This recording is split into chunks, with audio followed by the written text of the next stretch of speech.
واسوی واضح رحمۃ اللہ علیہ چہروں سے متعلق گفتگو میں ارشاد فرماتے ہیں کہ چہرے الرجی بھی پیدا کرتے ہیں۔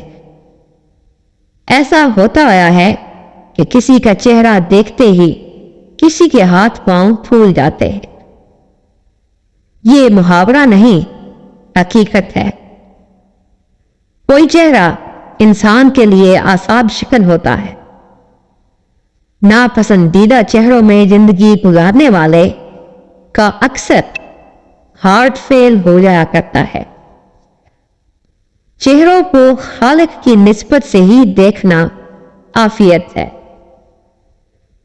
چہرہ ثواب بھی ہے اور عذاب بھی۔ وصال کے انتظار میں جدائیاں کٹ جاتی ہیں۔ محبوب کا چہرہ مصحف ہے اور نامحبوب چہرہ استغفر اللہ عذاب ہے۔ مظلوم کے لیے ظالم کا چہرہ قہر خداوندی سے کم نہیں۔ عجیب بات ہے کہ کوئی چہرہ بیماری دے جاتا ہے اور کوئی چہرہ شفا عطا فرما جاتا ہے۔ یہ اقتباس واسف کی کتاب دل دریا سمندر سے لیا گیا ہے۔